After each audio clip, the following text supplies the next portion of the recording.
नमस्कार, मैं मंटून कुमार। आप सचेत हो जाइए, ध्यान से मणिपुर हिंसा भूल जाइए। यहाँ तो आने वाला वक्त 2024 खड़ा है और सामने इंडिया मुंह बाए खड़ी है। इसे समाप्त कैसे किया जाए, तोड़ा कैसे जाए, इसकी तैयारी चल रही है। एनसीआरबी के आंकड़े का फर्क किसे पड़ता है, जिसकी रिपोर्ट ही पीएमओ से बनती हो। और इन मुद्दों से इतर आज इंडिया खड़ा है, तभी तो पार्लियामेंट में पहले दिन अपने सभी सांसदों से देश के प्रधानमंत्री ने कहां और किन किन संगठनों में इंडिया सब जुड़ा है उसकी चर्चा कर लेते हैं, लेकिन संसद में नहीं पहुंच पाते हैं। मुझे कौन बताएगा कि प्रचार तंत्र कब समाप्त हुआ, जनता की योजना ठंडे बस्ते में कैसे चला गया। मानसून सत्र में शॉर्ट नोटिस पर चर्चा की बात कही जाती है। उस चर्चे में बंगाल भी शामिल हो जाता है, उस चर्चे में छत्तीसगढ़ भी शामिल हो जाता है और उस चर्चे में राजस्थान भी शामिल हो जाता है और उस चर्चे में कहीं न कहीं आईटी सेल के द्वारा बिहार को भी खड़ा करने की कोशिश कर लिया जाता है। लेकिन पहली बार संसद में अन्य मुद्दों पर या कहे आम जनता के मुद्दों पर बात नहीं हो पाई। जहां पार्लियामेंट में राहुल गांधी मौजूद भी नहीं है, लेकिन ट्विटर के जरिए राहुल गांधी ने मणिपुर की घटना को उन्होंने घेरने की कोशिश की। सेवन सिस्टर के सहारे नया इंडिया खड़ा है, इंडिया के विजन को बताने की कोशिश की। इंडिया का विजन क्या है, इंडिया कैसे काम करेगी, उन बातों को राहुल गांधी ने ट्विटर के जरिए देश की जनता के बीच रखने की कोशिश तो की।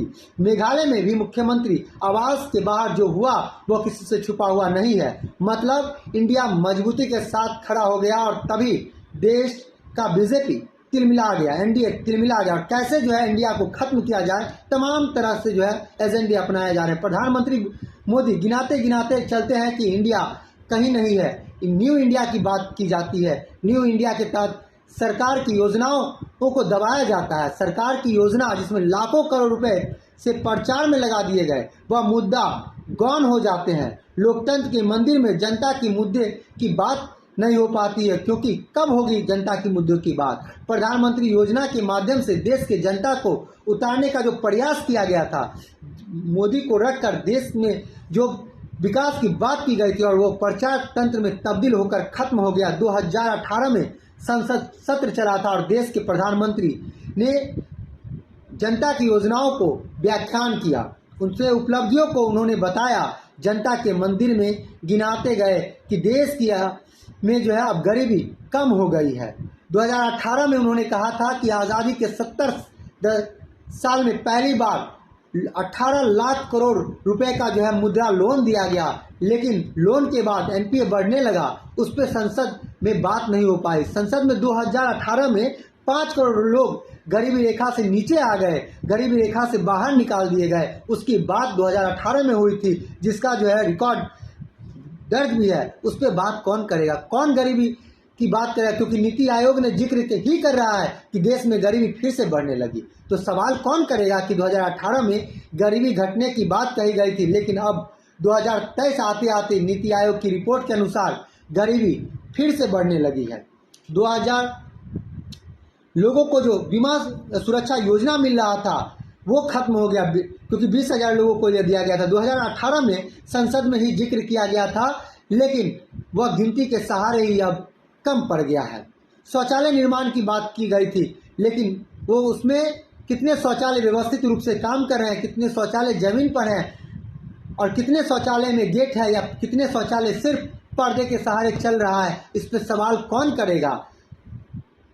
14 करोड़ महिलाओं को 2018 में कहा गया था कि उन महिलाओं को उज्ज्वला योजना देकर ग्रामीण क्षेत्र में धुआं से उसे मुक्ति दिला दी गई, महिलाओं को आज़ाद किया गया। लेकिन आज वही गैस सिलेंडर एक कोने में पड़ा उज्ज्वला योजना पर कालिख पोत रहा है, उज्ज्वला योजना को धुआं कर रहा है। उस पर सवाल कौन करेगा।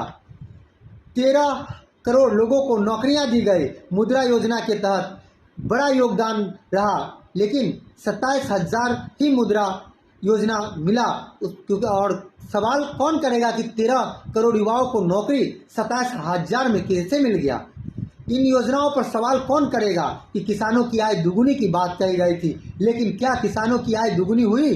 क्या किसान सम्मान निधि के तहत जो किसानों को पैसा मिला उससे किसानों का आय में इजाफा हुआ?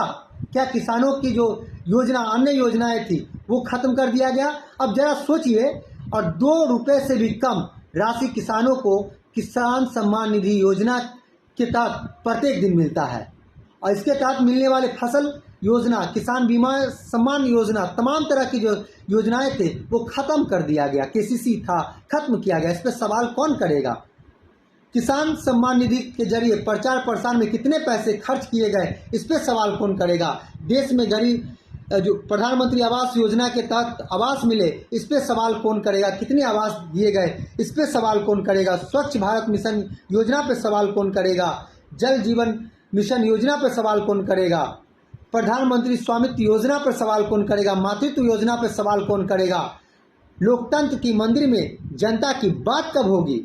लोकतंत्र की मंदिर में किसके तहत जनता की बातों को दबाकर राजनीतिक अखाड़े में तब्दील हो जाता है और जनता की बात कहीं ना कहीं वो खत्म हो जाता है? इस पर सवाल कौन करेगा? मतलब साफ है, जनता की मंदिर में जनता की ही बात नहीं हो पाती है। तो जरा गौर कीजिए और पूछिए कि सवाल कौन करेगा। बहुत बहुत धन्यवाद।